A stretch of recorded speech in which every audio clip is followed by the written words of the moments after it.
Hello, everybody. This is from Milwaukee to Nashville. I'm Daniel Goodwell, and over there is John Lewandowski. Our show is brought to you by the wonderful folks at Hockey Locker, 2002 West Howard Avenue, Milwaukee, Wisconsin. You can call them at 414-800-7585 or visit their website at hockeylockermilwaukee.com. All righty, so we got a jam-packed show for you. So since we do, Atlanta did get cut out of the show a little bit, so I'm gonna give them a little bit of love. They went 1-2 on the week. The only game they won is against Cincinnati. They dropped the other two, if I remember. I don't remember who they played, but they dropped both games there. The Solar Bears, I believe, and the Swamp Rabbits. The Swamp Rabbits was the other day and they lost in a shootout. Okay, so they got a point.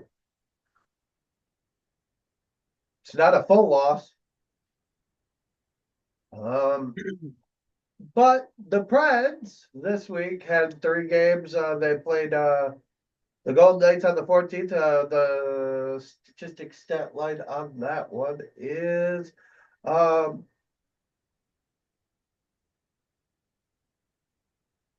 go ahead. All right.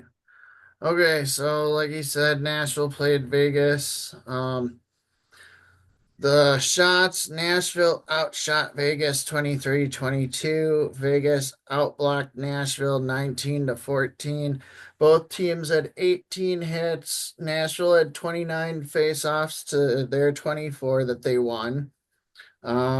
Vegas had one power play. Nashville didn't have any, and Vegas had two penalty minutes while Nashville had four.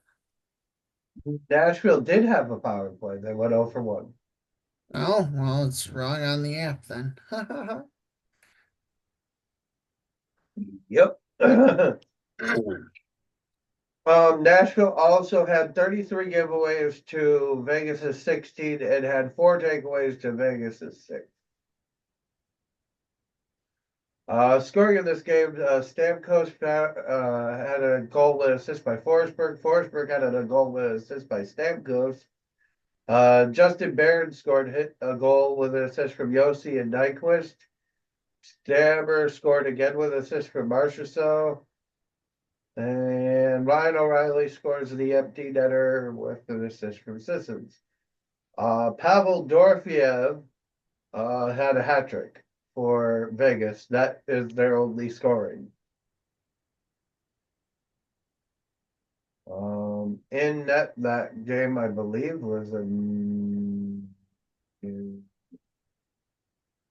On 2 seconds. A Noonan. Noonan. Big juice. Big juice, little juice. Mhm. Great goose, Papa Goose. uh, yes, yes. I went with a Fairly Odd Parents joke. Yeah. All righty. He stopped 19-22. The Preds win this one. The Preds are ahead of this series 1-0. Then we move to the game on the 16th where the Preds win via shootout. To get into that one, the Preds score in the I'm gonna give the stats here in a second, but the Preds scored the first with a power play goal from Stamkos, Yossi, and Marcia. So then in the third, they also tie it with a goal from Forsberg, with an assist from Blankenberg. Bedard and Martinez, Alec Martinez is the goals for the Blackhawks. But we can get into the stats before I give the shootout stats. So Yeah. So Nashville outshot Chicago 41-26. Chicago had 17 block shots to Nashville's 13. Nashville had 35 hits to Chicago's 33. Nashville won 39 face-offs compared to Chicago's 23. Um, Nashville had a power play. Chicago did not. Well, I'll give you this. I think the way they do that is power play points. Okay. Nashville goes 1 for 4, while Chicago goes 0 for 1. Okay. Yeah. I think that's how they do it. Right. That would make sense. And then Chicago had 13 penalty minutes to Nashville's 7. All right, giveaways were 9 for Nashville, 4 for Chicago. Well, Chicago had 5 takeaways to Nashville's 3. Nashville leads the season series 2-0. Next time they play is February 7th. Um, Getting into that, the percentage for that for the faceoffs was 62.9% to 37.1. If you want the graph on how much of a gap that was.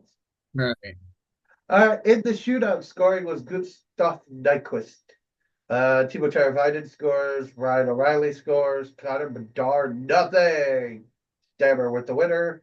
Preds win this one as well. So, the Preds seemingly after the holiday, right before the holiday break, right after Thanksgiving, I'd say, started clicking a little. Yeah. It's not perfect by any standards, but they started clicking to the point in which they've went from being around last to eighth in the wild card position, and they're within about 4 or 5 points of being in sixth or fifth, which does not put them outside that realm, but catching guys, they're still 11 points out of a playoff spot. And that's a big hill to climb. So far this month, they've won 5 games and only dropped 2. I mean, the differential's 42 or 24, which is the lowest amongst the bottom four, which is Anaheim, Nashville, San Jose, and Chicago. Amongst the East, it's Pittsburgh at minus 36. Um, Pittsburgh needs help in their goaltending department. Yeah.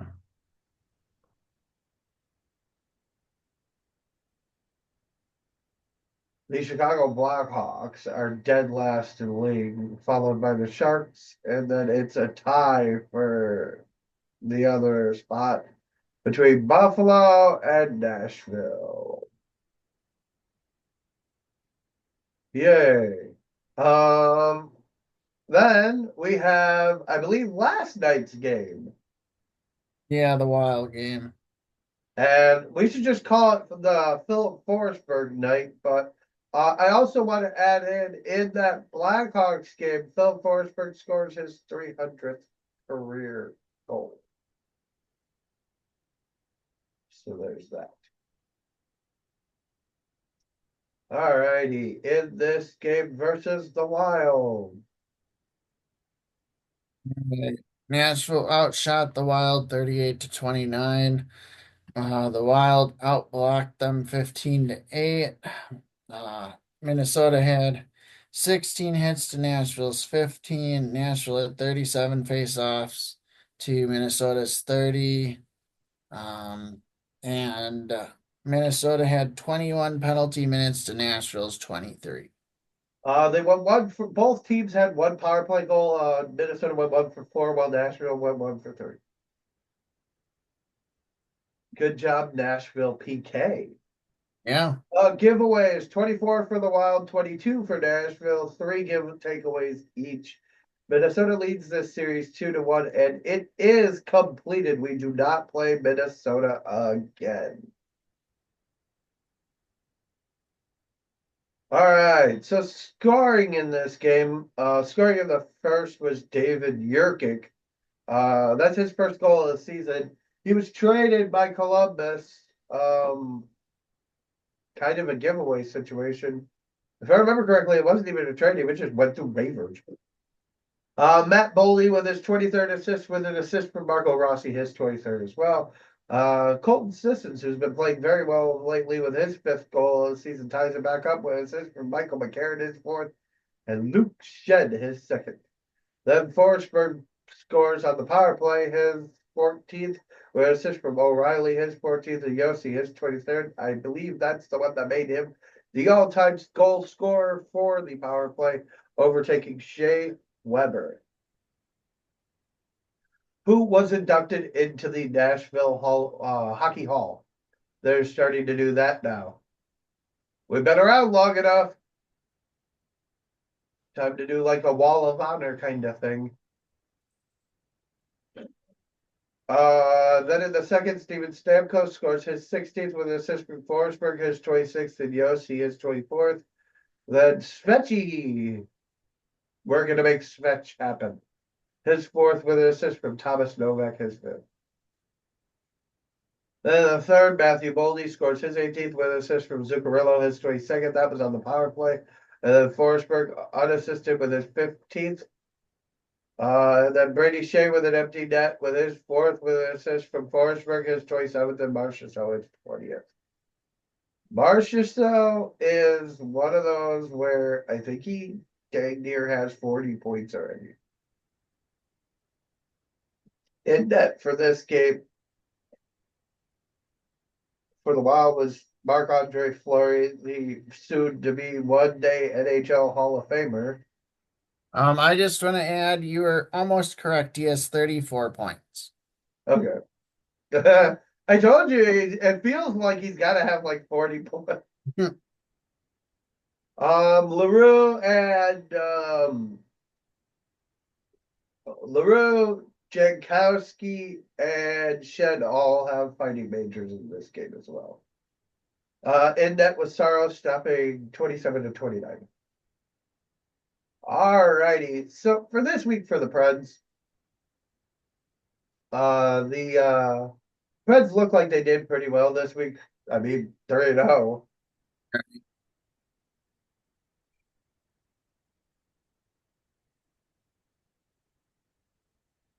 It seems like win three, lose one. Win three, lose one. So the Preds also looking at the rest of the league's schedule. The Preds have the easiest schedule in the whole league. Didn't know if that needed to be said or anything. Yeah. So on to the affiliate.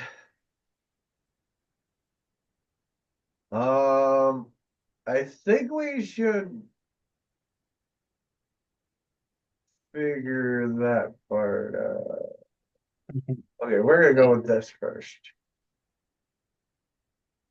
All righty, there we go. All right, we've got the. Oh, they played on Sunday. They lost 5-0 to Rockford. That game, they had a lot of guys out with illness and colds and the Novo virus. I heard rumblings of whatever that is.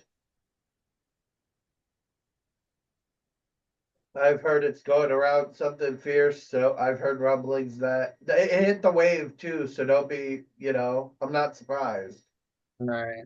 But they were down quite a bit and did the best they could with what the roster they had. So that Yeah. game up scratching, they lose 5-0 against Rockford. Then on the next, we had game on Tuesday against the Charlotte Checkers, who we play this weekend coming up. Come on out, Chase Matthews, Teddy Bear Toss Night, Friday and Saturday. Friday is Chase Matthews, Saturday, Teddy Bear Toss Night. So let's get into this game on the 14th for the Checkers. Or All versus. right. Shots on goal in the first period. Charlotte outshot Milwaukee 13-3. In the second, Charlotte outshot Milwaukee 8-5. In the third, Milwaukee outshot Charlotte 18-8. And in total, Charlotte edges it out at 29-26 in the shot department. The Admirals had 8 minutes, 4 infractions, and went 2 for 6 on the power play, while the Checkers had 14 minutes, 7 infractions, and went 0 for 3 on the power play. All Uh, right. Oh, you got it, or you want I me to got the go? scoring. Okay. Scoring in the first was Justin Sardiff, his fifth, with an assist from Ben Steves, his sixth, and Oliver Oscular, his eighth. Then we have Trevor Carrick, his seventh, with an assist from Oliver Acular, his ninth, and Ben Steves, his seventh. By the way, to keep the first ranked power play in the league to 0. Yeah. Thought I'd add that in as well. Also, this is the first time the Admirals have done this since 2008, and that is this. Scoring at the 51-second mark was Scott Reedy with his second, with an assist from Jake Lucchini, his 11th, and Ryan Ufko, his 7th. That was on the power play. Then Kyle Marino scores his career high third goal with an assist from Angelo, his fourth, and Graval, his sixth. Then Alex Campbell scores his first of the season with an assist from Andre Pavel and Ryder Ralston. Pavel's third, Ralston's fifth. Then Campbell scores unassisted with an empty net, and Doug Geisel scores unassisted with an empty net. And Campbell's first was on the power play. Pavel also had a penalty shot on Drigger, no goal. 3 stars of the game. Third star of the game was Scott Reedy with a goal. Magnus Corona with 27 saves on 29 shots. Trigger takes the loss in this one. I'm not a big fan of Trigger. He really made a mess of things a few years back during free agency with Seattle. And Alex Campbell with 2 goals. At the Bojangles Coliseum. And we do it again. The Checkers and Admirals on back-to-back nights. They played also Wednesday. So let's get to that. All right, shots on goal in the first period. Charlotte outshot Milwaukee 10-5. In the second period, Charlotte outshot Milwaukee 18-2. In the third period, Milwaukee outshot Charlotte 8-6. And in total, Charlotte outshot Milwaukee 34-15. Um, Milwaukee had 12 minutes, 6 infractions, as well as Charlotte having 12 minutes, 6 infractions, and both teams as well go 0 for 5 on the power play. All righty. Scoring in the first was Kyle Crisculo with his 12th with assist from Wilmer Skog and Mikulis Harvarka. Then scoring at the 6:07 mark was Kevin Wall with his second with an assist from Jake Lucchini. That goal was short-handed against the #1 power play. The first short-handed goal scored on that power play, by the way, all season. So there's an upside there, but not much because Ryder Ralston then scores in the second at the 11:48 mark, and that'll do it for the Admirals' interaction with the scoreboard. Will Lockwood will score his fourth with an assist from Trevor Carrick, his 23rd, and Rasmus Apollon, the former Predator, with his eighth. Then Kyle Crisculo scores his 13th with an assist from Justin Sardiff, his seventh, and Apollon scores the empty net with his 12th. Your 3 stars of the game there, Sardiff his with 1 assist, Lockwood with a goal, and Crisculo with 2 goals. Both teams went 0 for 5. Yikes. Also had the same officials both nights.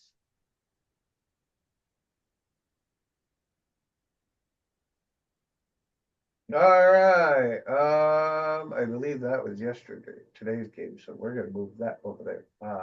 There we go. All right, then we have the Texas Stars yesterday versus the Admirals. We were gonna do a show, but somebody had no voice. Me.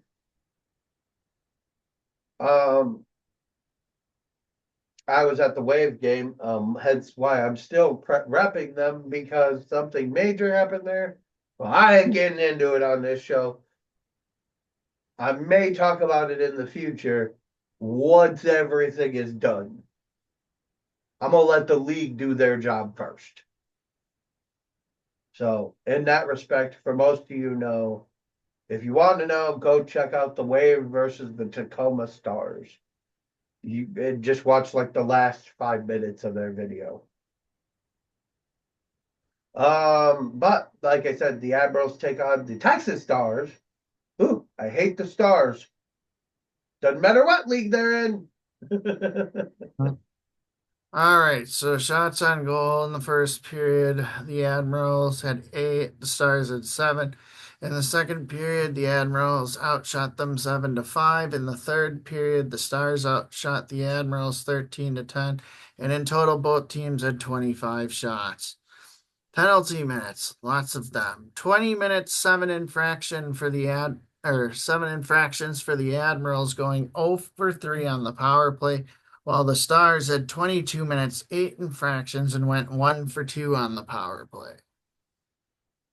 Joachim Kemmel got into a fight.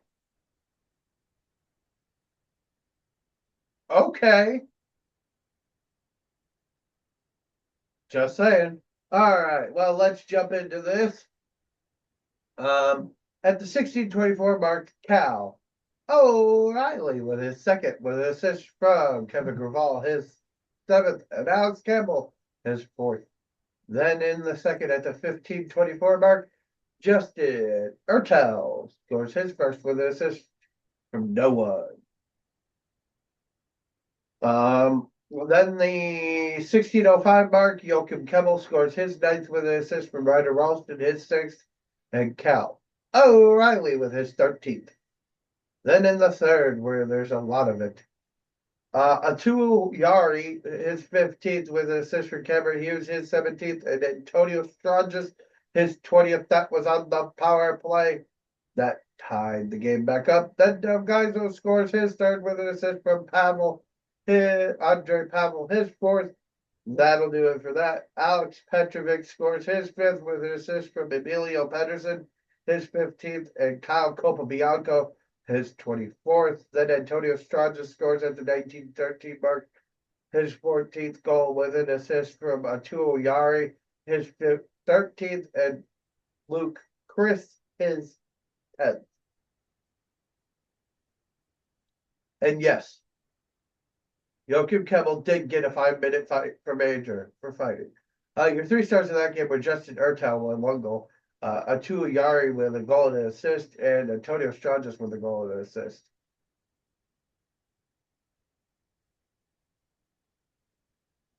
All righty, and we finally make it to today's game. The All right. Admirals. Yep. Right. Oh, by the way, last game. That was the debut for Anders Bjork. Okay. All right. So we get to today's game. Admirals and Stars again. Shots on goal in the first period. Milwaukee outshoots Texas 14-3. Texas outshoots Milwaukee 7-6 in the second. In the third, Texas peppers them 20-5 in shots. But at the end of things, in total, Texas outshoots them 30-25. Milwaukee did not have a power play in this game, and penalty minutes, 2 minutes, 1 infraction, which is the only penalty in this game. And on the Texas power play, they did not score, so 0 for 1 in Texas on the power play. That penalty, by the way, was a too many men bench minor served by Kyle Marino. Which I believe the Admirals are still leading the league in bench penalties. Wouldn't surprise me. Well, let's get into the scoring. Scoring in the first with a wicked wrister was Anthony Angelo, his fifth unassisted. Then at the 7:58 mark was Ryder Ralston. Score with an assist from Cal O'Reilly and Ozzy Weisblatt. Can we just call that line the roly-poly-oly line? But nonetheless, I digress. Then in the second, Jake Lucchini scores at the 12:39 mark with his ninth with an assist from Joachim Kebbel, his 11th, and Jack Mateer, his fifth. Mateer has gotten slightly better as the season has gone on. Yeah, I've noticed that too. And that's a good thing to see out of a guy who could barely make it out of the E last year. So it is Right. good to see that, as well as we have a shorthanded empty net goal from Cal O'Reilly with his third with an assist from Joachim Kebbel, his 12th. And that makes 300 points as an Admiral for Cal O'Reilly. And I do believe in the AHL era, that is the benchmark.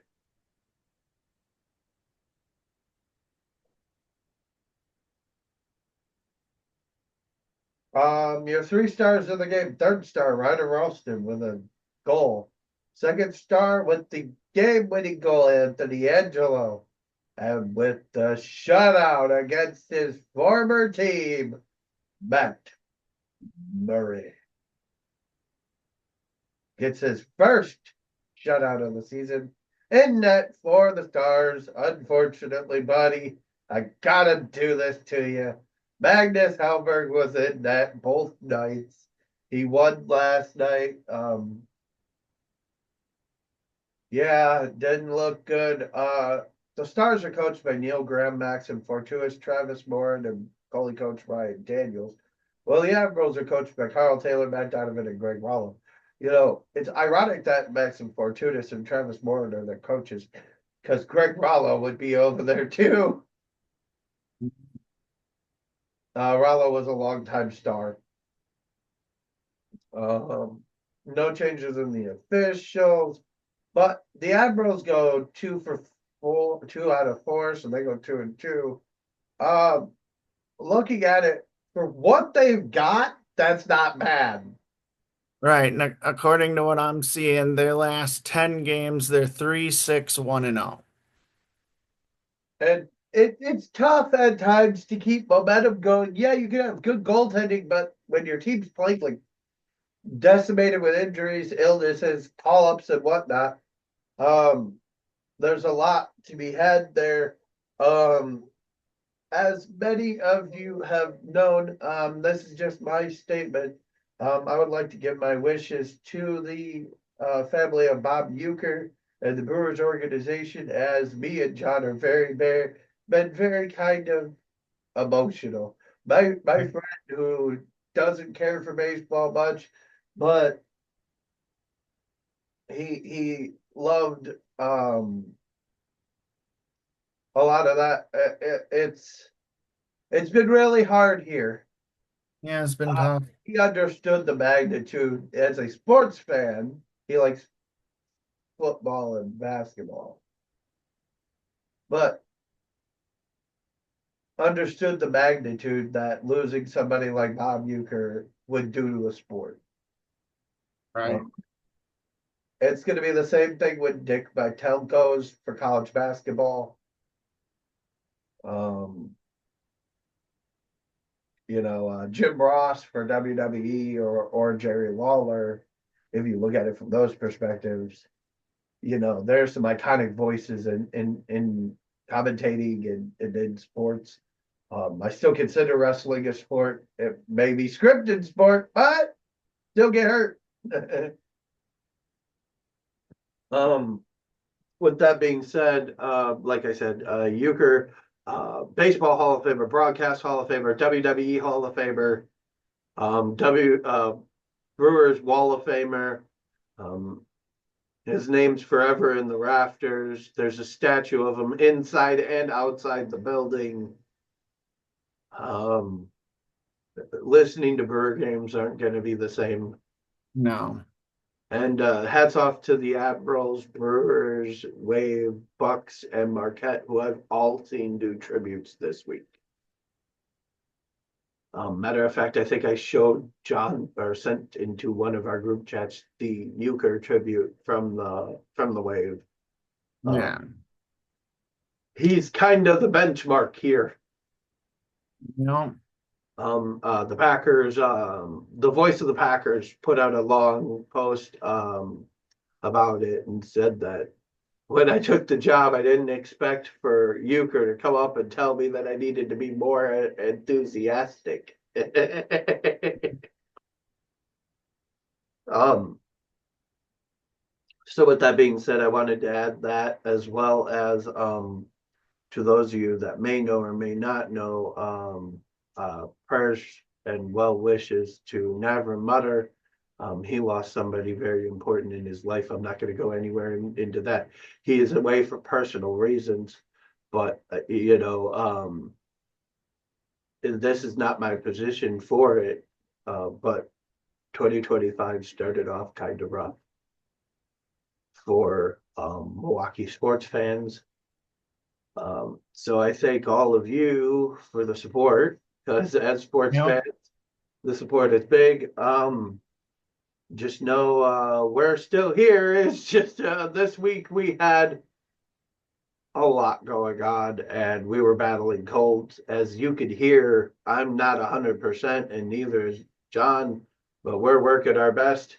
By the way, come on over and say hi to John because none of y'all say ever say hi to me. But John will actually be at a game this year. So hopefully Friday, we will all see you then. I will be at the game on Wednesday, Friday, and Saturday. Like I said, see you all then, and have a great, great week. Also, if you're in our area, on the low. Yep. Actually, doesn't matter really where you are in the country. That's true. Doesn't matter where you are. There was a 1% chance of snow in Jacksonville, Florida yesterday, so I ain't saying jack. Yep. So, just saying, it's cold no matter where you go right now. So, from the land where it's -3, I see you later.